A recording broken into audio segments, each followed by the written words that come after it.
All right, welcome back, everyone, to All Shit Another Podcast. We are your hosts. I am Mr. October, D-Dub. and we're back again to talk a little bit more about hip hop history and the origins of it.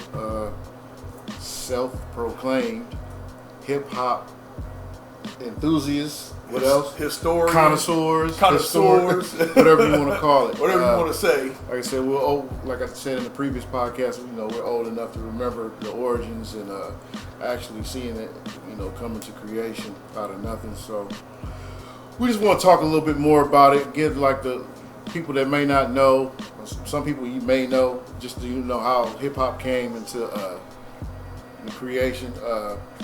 It literally came out of nothing. It was just kids on the street, looking for something to do.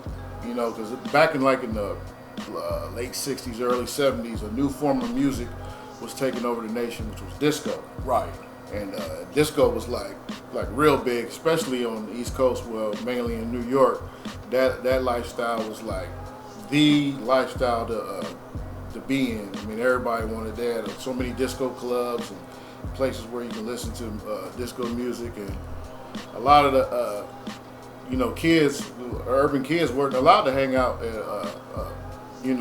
them clubs and go in there. So they created something, their own culture, and which became hip hop with the help of Kool Herc, one man who came up from Jamaica, and is credited as having the first hip hop function in 1973.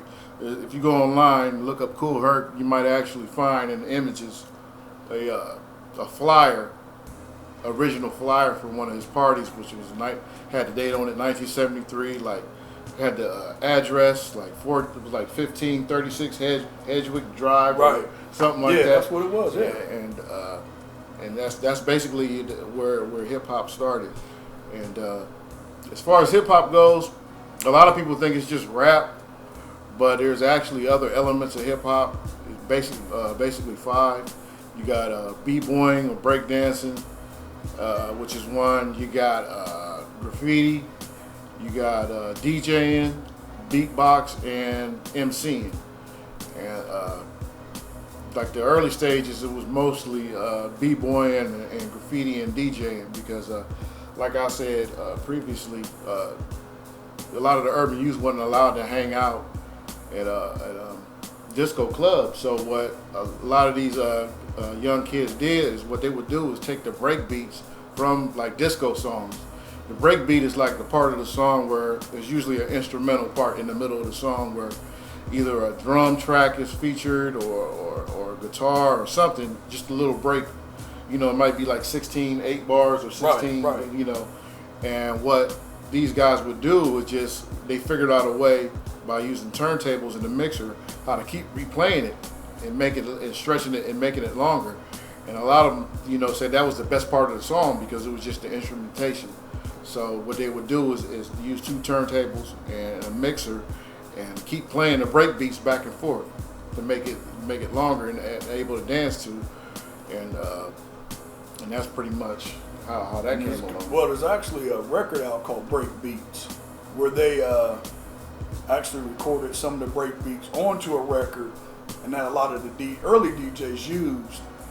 So that way, without even having to buy a whole album just to play one or two break beats, they had an album of just break beats. Yep.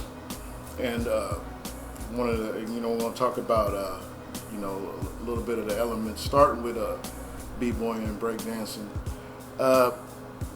B-boying and breakdancing is b-boying is more like the dancers. I know when I was growing up, I thought I was Turbo. I was in my mind, he was my idol as far as dancing. I could have swore I could have been in that movie instead of him. Yeah, instead of Turbo, himself, But in the early stages, you had what was the name of the crew? Rocksteady Crew. Rocksteady Crew. Crazy Legs was. He was like back then. It wasn't the rapper. It was really the dancing and the DJ that was the most popular and the superstars.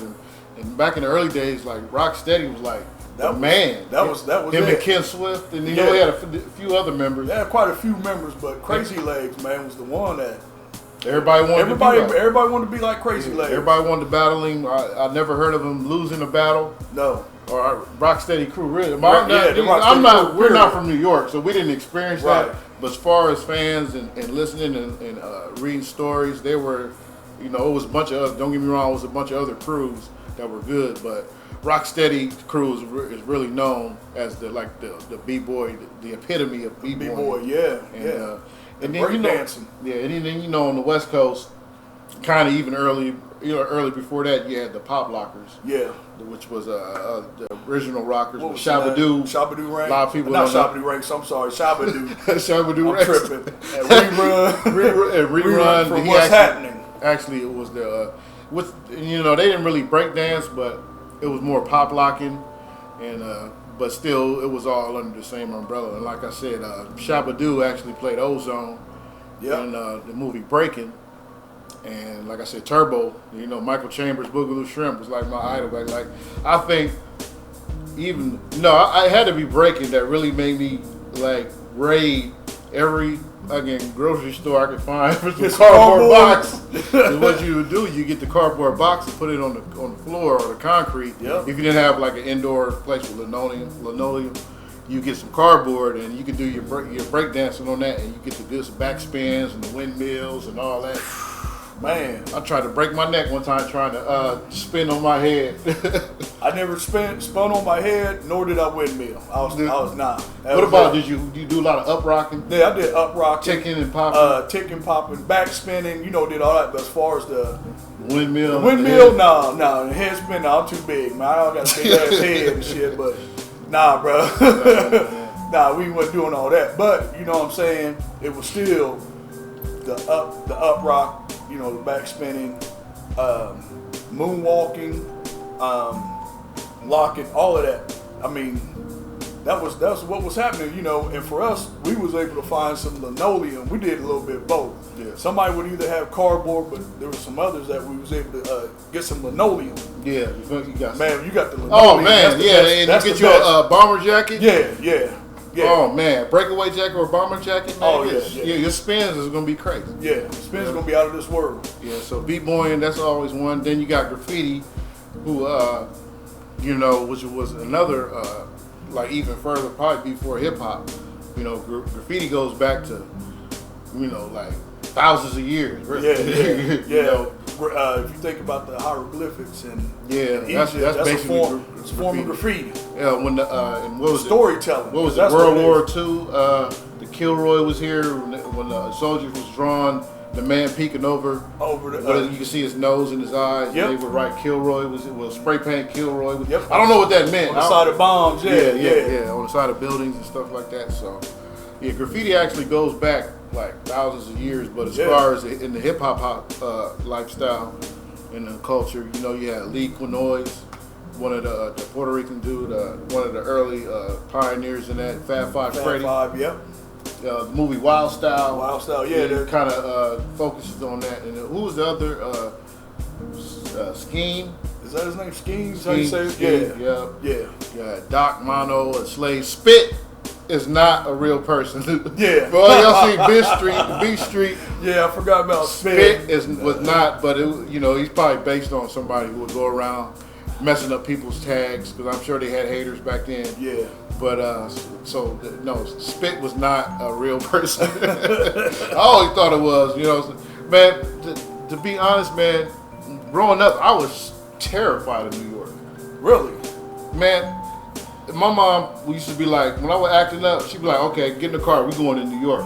To give me, when I was little, man, you had all the movies, Taxi Driver, The Warriors, Escape from New York, Grandmaster Flash and the Furious 5, The Message. I thought New York was fucked up. Yeah. Well, New York lightweight was fucked up, but if my mom told me let's go to New York, I'm like, let's go, because I wanted to see the graffiti. I wanted to see the break dancing. I wanted to see. I mean, don't get me wrong, I wasn't old enough to get none of the clubs, and I probably would, made it 10 minutes in the hood. Man, but I thought New York was full of crazy taxi drivers, serial killing taxi drivers, out of control pimps.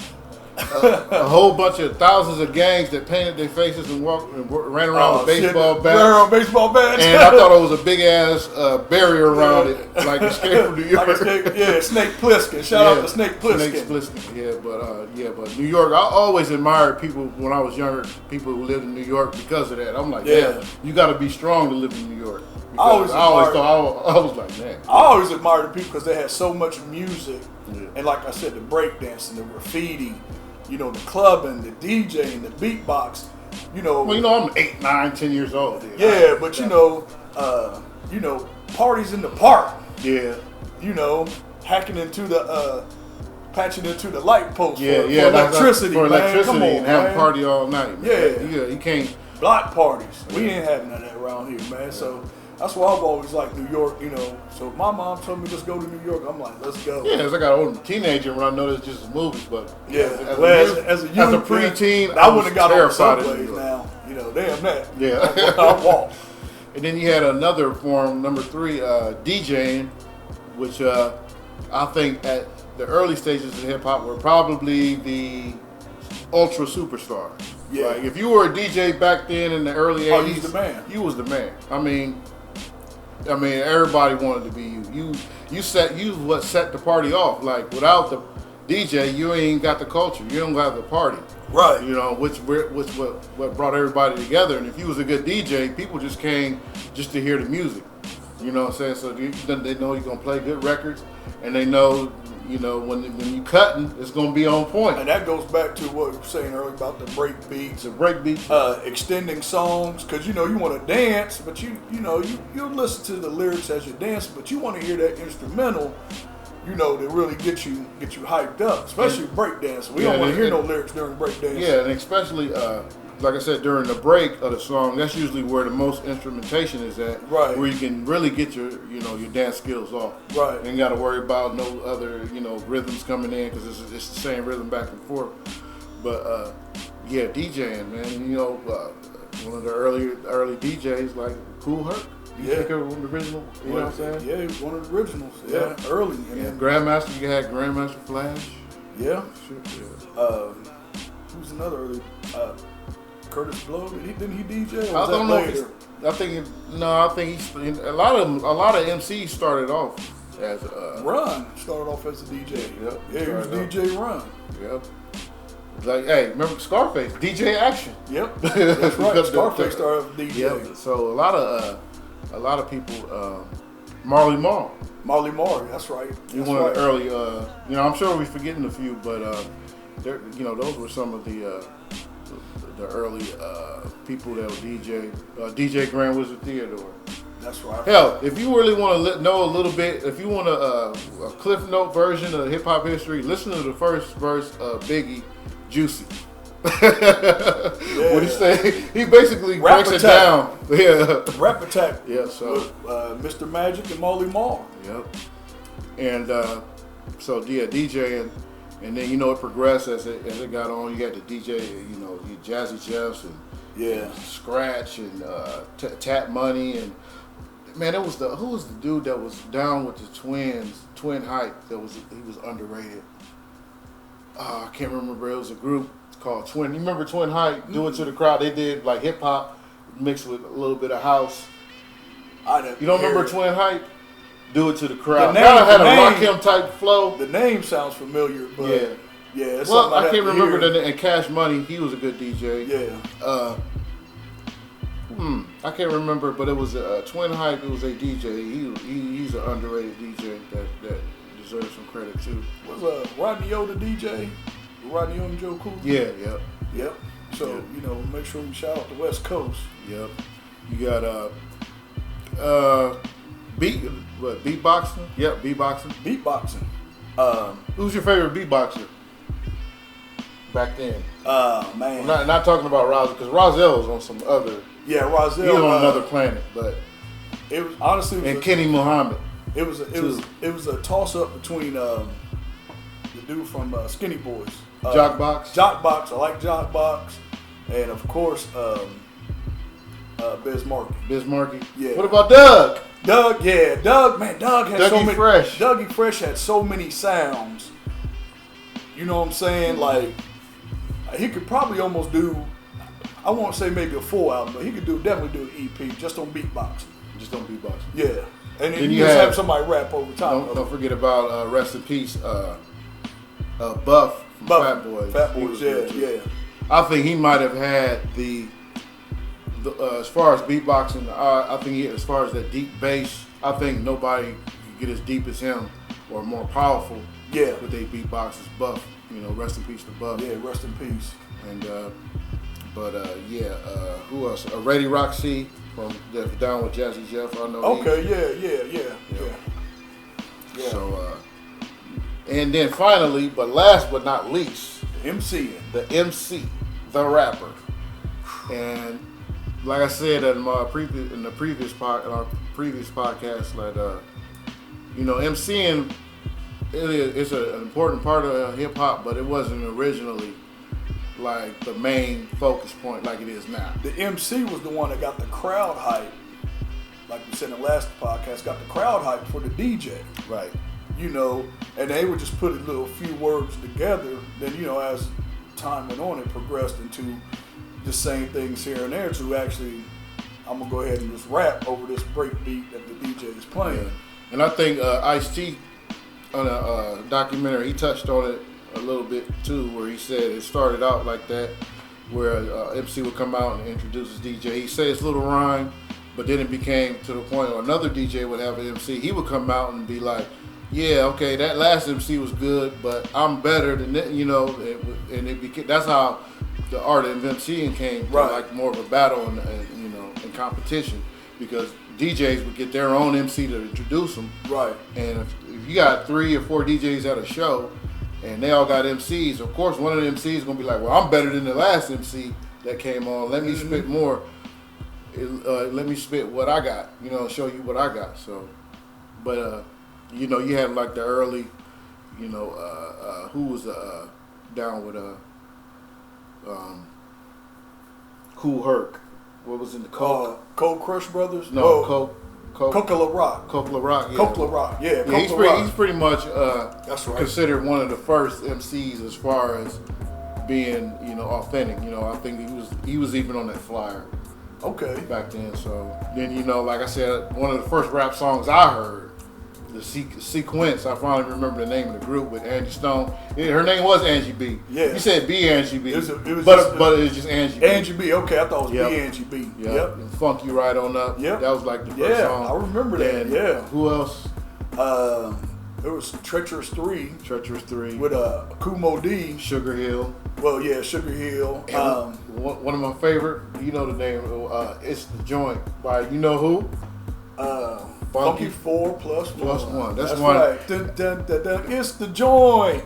Was the first rap group to perform on what? In 1980? Oh, they was on the first rap group to ever perform on what? Live. It's Saturday night.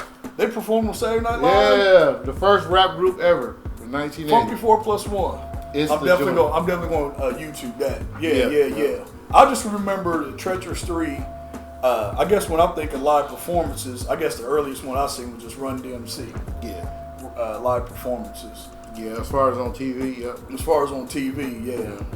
And I know y'all gonna laugh, but you gotta give Blondie credit. Yeah.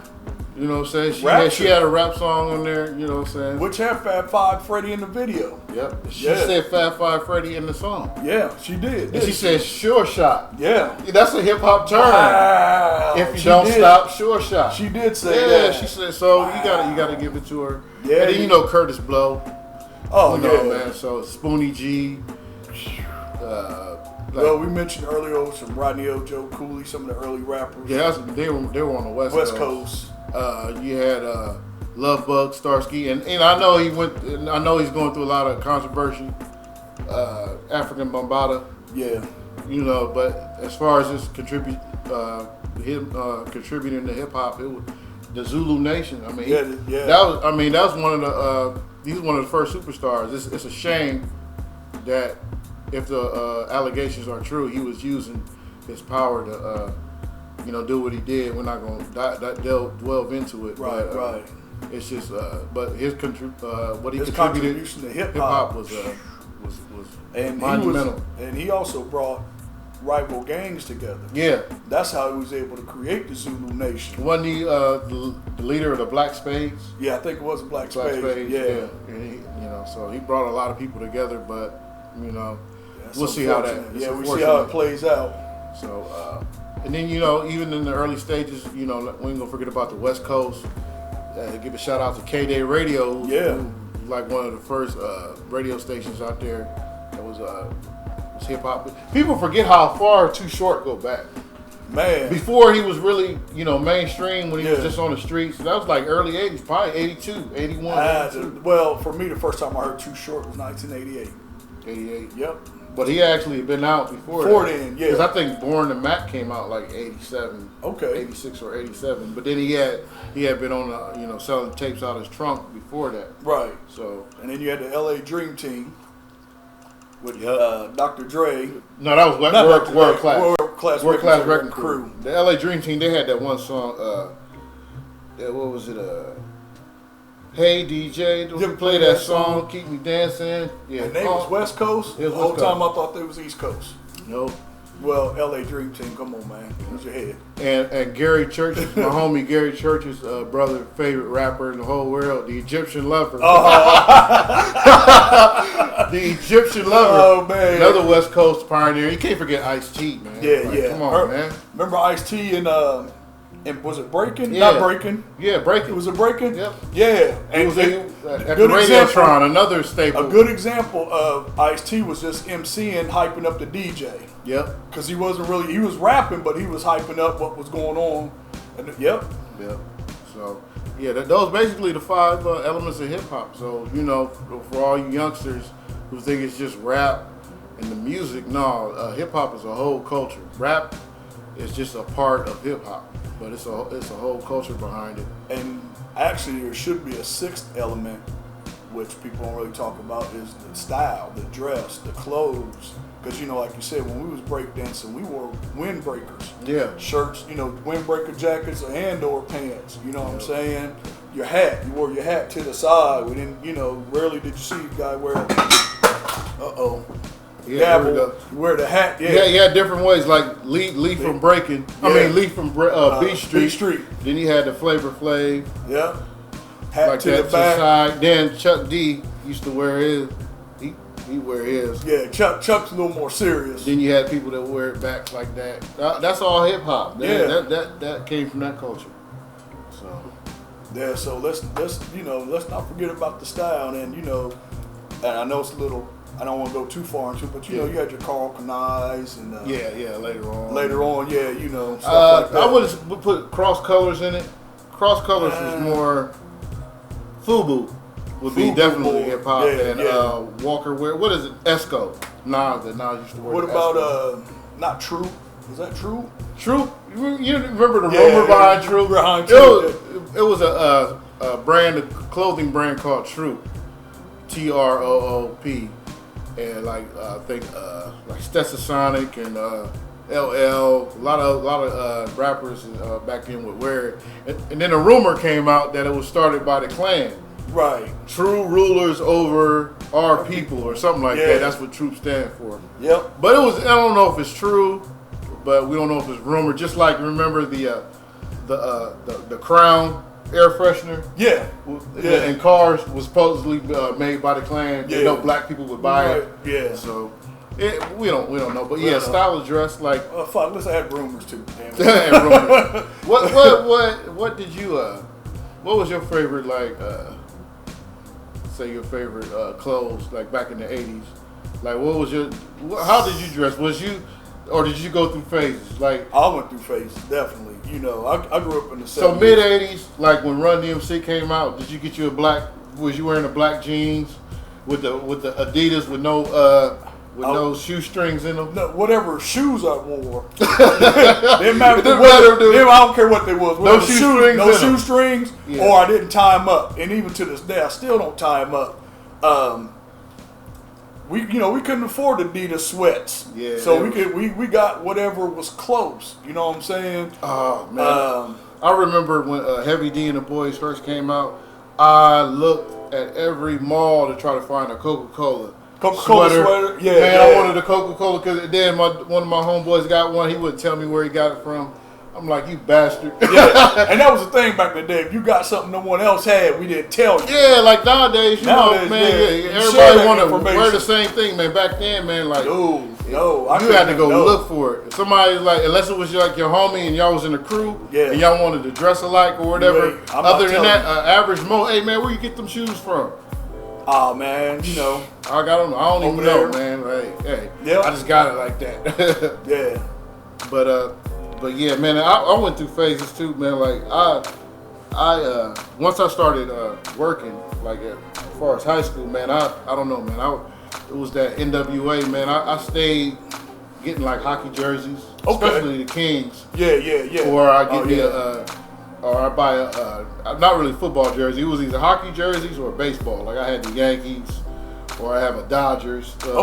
Yeah, that was my thing, and then I had my, as some of y'all see on my Facebook page, I had my little Bobby Brown, Al B. Shore cardigan sweater. I think I own like 12 cardigan sweaters, man. The cardigan sweaters is the one with the 3 buttons. Yeah, I know what you're talking about. You can wear the turtleneck under it or buttoned up. Man. Yeah, I actually got one of them right now in my closet. Keep it 100, man. I called my friend Sanford. Remember Fred Sanford? Fred Sanford used to wear the cardigan. With the white shirt. Brown, the same one, that brown one. And they wore it with the bow tie. With the bow tie. With the work boots. He had on work boots with dress pants. Yeah, but yeah, man. So, you know, the youth out there, man, just really, you know, it's a you know, you got Google.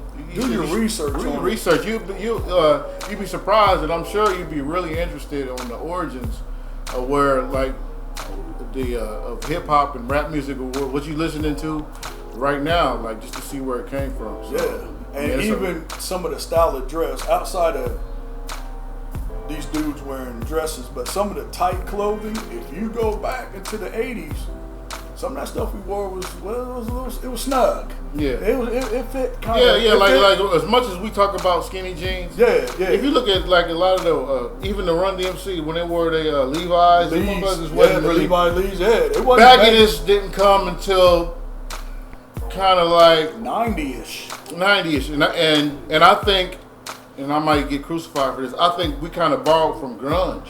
Yeah, because grunge has started getting away from the big hair and the tight leather and stuff as far as rock music. Yeah, and they start wearing baggy stuff, and I think we kind of embraced that. Yeah, because even like with Hammer when he had the Aladdin pants, it wasn't the average. Here's the thing now, you can look back and see a lot of suspect shit that they wore back in the day. The average dude on the street wasn't wearing that. It was just entertainers. Like nowadays, everybody wear, you know, you got your entertainers wearing crazy stuff. They do the same thing on the streets. Like, we wasn't dressing like African Bambaataa and who was the Sugar Hill Gang and all them with feathers and all that shit. No, we wasn't doing that. That was the entertainers. We wore regular stuff. And because the fashion kind of changed around Run DMC. Yeah. Around that, not saying they changed it, but I'm talking about around that time, because if you listen to some of the rappers, they dress like rock stars. Yeah, a lot of rappers dress like funk bands. Funk bands. If you think about it, there's like different monumental shifts in hip hop. The first one we'll talk about a little bit later, but that Run DMC was really like a monumental shift as far as how rappers look, and how they sound. Before then, a lot of rappers and groups, they had bands. They didn't really have you might have had a DJ, but they didn't have a drum beat. They used live bands and a DJ, and they dressed like funk bands, like Parliament Funkadelic and Earth, Wind and Fire, and all them groups. Run DMC was really the first group mainstream to be like, we don't need no band. All we need is our DJ and a break beat. And we dressing like this, all black, Adidas with the brims, the black derbies, and the Adidas with no shoe strings in them. Yeah. So, you know, and then and like you say, you had every shoe you would wear. Yeah. So hip hop does have an influence. Yeah. It kind of influenced both. You know, hip hop back and forth. It's back and forth. They influence each other. You can't really say hip hop influenced everything and then the streets do it. Sometimes hip hop is doing because they see what the streets is doing. but you know, it is. They do both help each other and influence each other. But that was like a monumental shift. I think, as far as 1973, I think as far as the other big monumental shift was the Busy Bee and Kumo D battle. Rap battle. It was one of the first rap battles that I heard about. Yeah, in 1981, right before New Year's, there was a battle, and KRS-One touched on it, and he said, before, you know, at first, you know, everybody was rapping kind of like the ball, diddy da, dang, dang, diggy, diggy, and all that type of style, which Busy Bee was known for, and was one of the best at. And you had a young guy, again, young versus old. Yeah. You had a young guy coming up in the game called Kumo D that was down with Treacherous 3. Now, Kumo D was a bad mojo. Yeah. Like, you can call him old school, whatever, but Kumo D had lyrics and had rhymes and will eat you alive. He was a dictionary. He was probably the only one, if you think about it, who beat LL. He didn't destroy him because LL's career flourished. Yeah. But he really beat LL in the battle. Yeah. Like, you know, he had the better song. Don't get me wrong, Jack the Ripper was all that, but Let's Go, where he used the L in that whole verse, and man, come on. I mean, if you think about it, How You Like Me Now, We'll set it off. Set it off. And there's one part in How You Like Me Now, we're paid using my rap style. Yep. And I'm playing the background meanwhile. Yep. And that was a Teddy Riley production, by the way. Oh, yeah. Shouts out to Teddy Riley for that, man. So, and the thing I liked about battling in, and I'm sorry I don't mean to cut you off, but we actually battled. Lyric for lyric, rhyme for rhyme. Like, okay, see what you guys say, see what I gotta say. Because what we didn't touch on that Busy Bee battle with Kumo D, Busy Bee was rapping, hey, I'm the best, I'm the best. Kumo D actually got on there and dissed Busy Bee. Yep. You know what I'm saying? Saying get that old school bah diddy dang shit out of here. Yeah. This is a new era. Yeah. Of rhyming and MCing. So that was really credited as the first diss song. In history. But that was like a monumental shift because, like KRS-One said, if the crowd boos Kumo D, then you know that bomb diggy dang style probably lasts longer. Yeah. Before we start coming more into the modern rhyme that we see now. Yep. And but they didn't. He came out and he blew. Busy B was like, he said he was outside. Was like, damn man, Kumo D just went off on me. Because he really wasn't expecting that. Because, you know, like you said, the rap battle was the bomb that he bombed, I'm the best, and then you get on the mic and say you the best. It really wasn't a diss like back and forth. You know what I'm saying? But he just came in and said, get that old school shit out of here. Yeah. It's a new era. But I think that was like a big monumental shift. But and then, you know, you had the creation of Def Jam. Yeah. And you know, I think the first single they released was the Tila Rock Is Yours. Yep, it's yours. Yeah, but before Run DMC. Well, Run DMC was signed to Profile. No, yeah, they wasn't even on Def Jam. It wasn't even on Def Jam. Yeah. Their first label was Profile Records. Yep. I think Def Jam's one of their biggest acts was, well, we mentioned before, LL.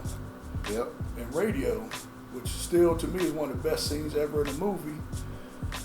When Crush Groove, when L walked in, he didn't say nothing. He just said box. Yeah, they was like, no more auditions for the day.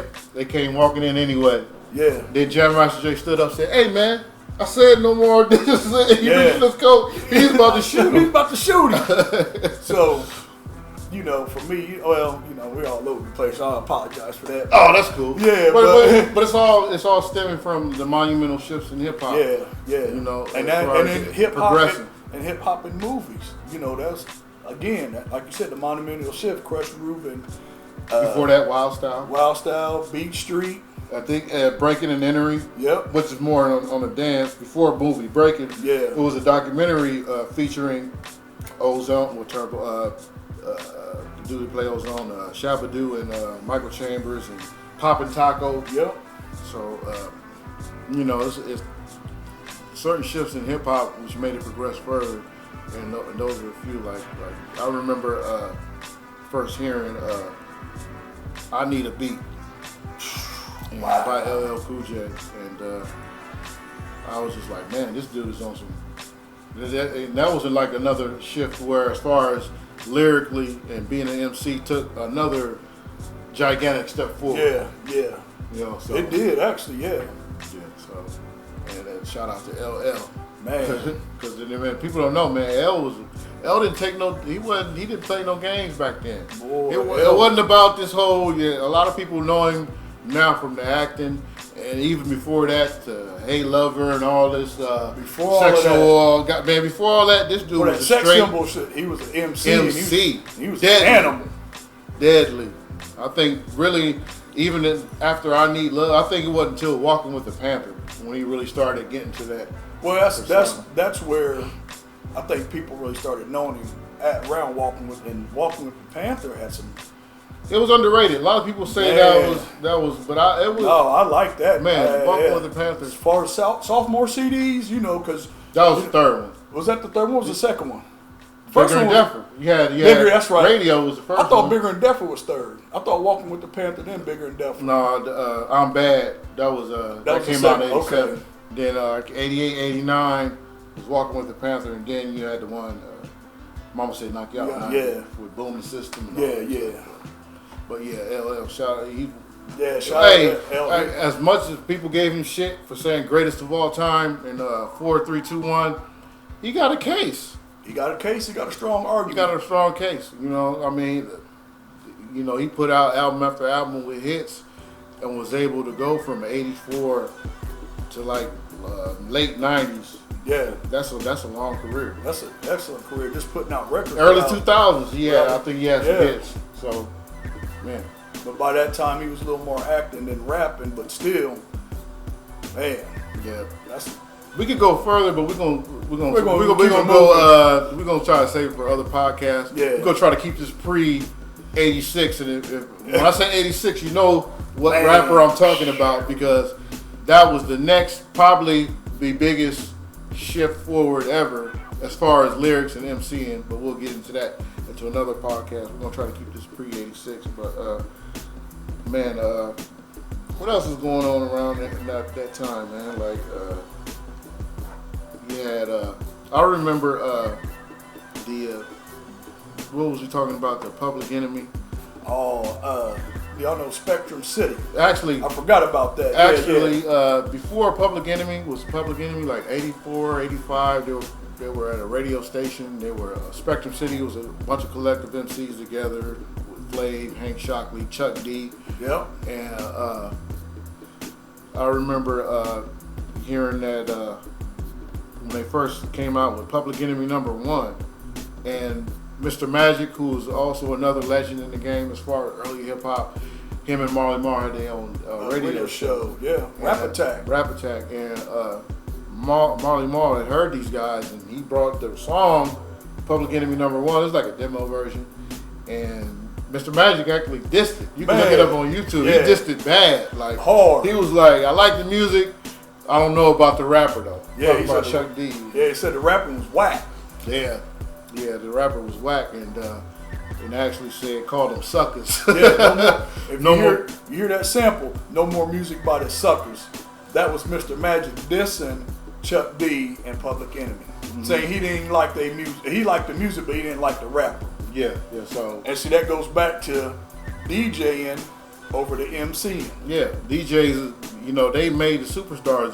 If they played your stuff was hot, and you probably blew up off of it. But if they didn't like this stuff, if they didn't play it, you wasn't going nowhere. Nah. But that just shows you that you got to have perseverance and just first you don't succeed, try again. Yeah. He re-released it, Public Enemy #1. They did it over with different vocals, and Public Enemy became what they became.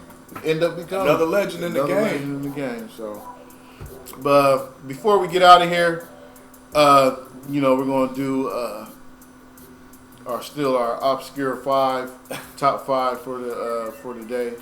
Like I said, we're trying to keep it more obscure, come up with different lists. But let's see, who was your favorite? Since we're on this, the elements in the beginning, the origins. pre-1986, who was your favorite rapper? Not after 86. It had to be from the beginning up until 86. So basically up until cut out 85. Rakim, cut out all of them. See, no Rakim, no Chuck, no Big Daddy Kane, no Chris Parker, no none of that. NWA, none of that. Man, oh my God, pre-86. See, it was only a few groups out. Run DMC. I'm gonna go with L. I mentioned it before. I need a radio. I need a beat. Rock the Bells. Then the original Rock the Bells. The original Rock the Bells. Just the drum. Yeah. Not the LL Cool J as hard as no. There's two versions of Rock the Bells. Yeah. There's one with just the drum track, and where he's going nuts on that. Yeah. And see, that's where y'all want to find out about the real LL. YouTube that the original Rock the Bells. Mm-hmm. I'm gonna have to go with LL. LL. Yeah. I am going with Houdini, man. Ecstasy from Houdini. Ecstasy, yeah. He's Underrated. Underrated MC. I mean, I just like this whole style. You know what I'm saying? It was like he would wear that hat, that brim. Yep. You know what I'm saying? He had the gloves, and then he would just rap, man. He was so smooth, man. He was always my favorite. And like I said, that was the first rap song that I probably fell in love with was 5 Minutes of Funk by Houdini. That's a classic. It's a Houdini classic. was like back then probably my favorite group. I like Run DMC. I love Run DMC too, but Houdini was always my personal favorite. So and 5 Minutes of Funk was my favorite song at the time. I mean, like I said, 5 Minutes of Funk classic. You know, Freaks Come Out at Night. Yeah, you know. Okay, number 2, favorite duos, 80s period.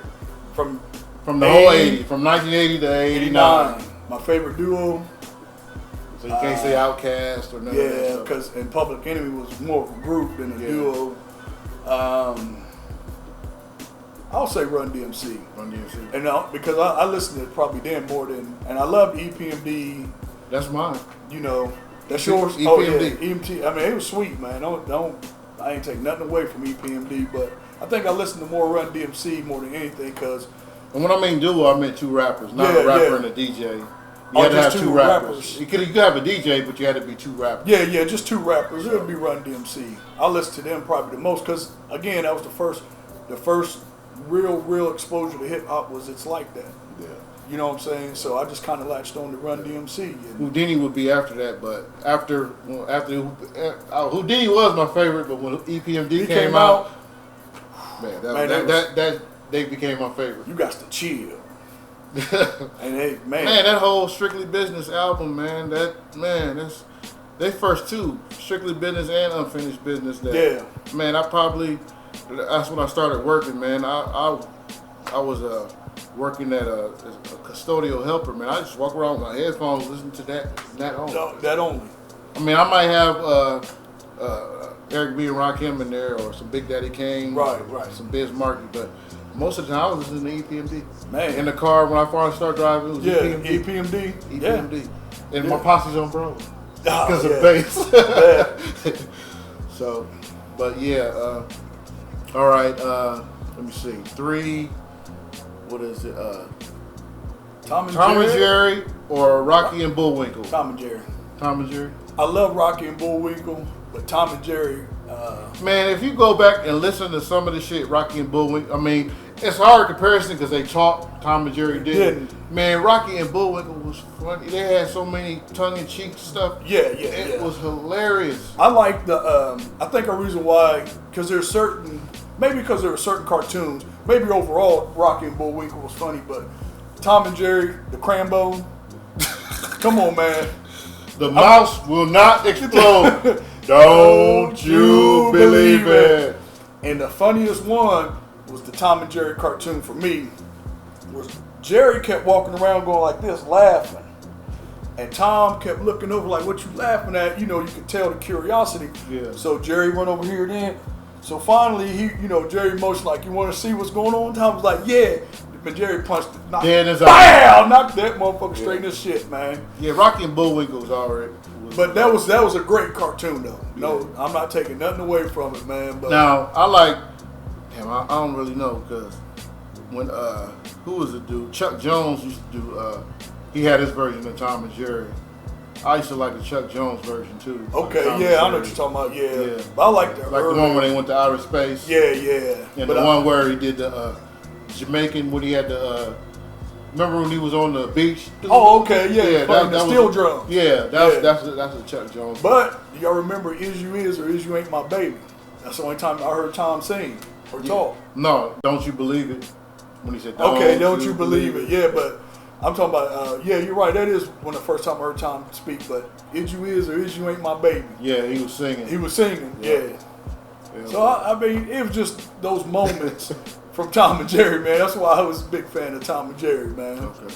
All right, here's another hard one. Pause. Wow. Art of Noise or Kraftwerk? I had to go with Kraftwerk. Kraftwerk. Kraftwerk. What was the tilting point on that? Numbers. The song numbers. Yeah. For all y'all don't know, Kraftwerk and Art of Noise were like some electronica groups. They played a lot of instrument. Kraftwerk is really from the 70s.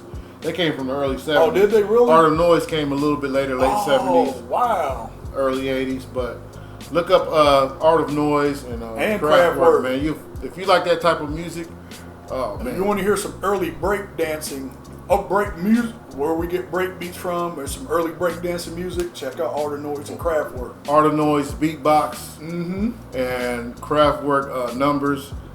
Who did Trans Europe Express? Kraftwerk. Kraftwerk, yep.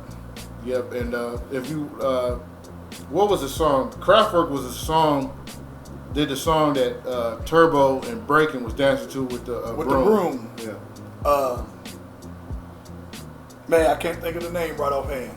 And we're going to get that for you. Sorry about that. Tour de France. Tour de France, that was it. Tour de France. Yep. So, and then beatbox in Breaking, the first battle at Radiotron was beatboxed by Art of Noise. That's what was playing. So check those songs out. Definitely. So you say Kraftwerk? Yeah, Kraftwerk, but definitely YouTube both of them. Man, I'll go with my fault. I'm tripping over I think, man, I love both of them, and this is, man, so difficult, but that Moments in Love by Art of Noise takes it over the Moments in Love by Art of Noise. Look it up. It's like the original version, not the remix. See if you can find the original, like 8 minutes. Make sure it say original version. Yeah, it was about 8 or 9 minutes. Yeah. You're right. Yeah. Oh, man. I think in high school I made out to that. That was the first song I made out to. Tom had his moment in love. Had my moment in love. But yeah, Art of Noise, man. But you can't go wrong with either. Yeah, you can't. I think Kraftwerk's. I think their discography is longer, but Art of Noise had a little shorter time span. But man, Moments of Love was the. Beatbox, Paranoia. What's the one with they had the Peter Gunn soundtrack. They did a song for Peter Gunn too. Yeah. So but yeah, Moments of Love, man. That's what did it for me. Yeah, you can't go wrong with either group. Like we said, YouTube them both. Check them out. Kraftwerk and Art of Noise. Yeah, definitely. Okay.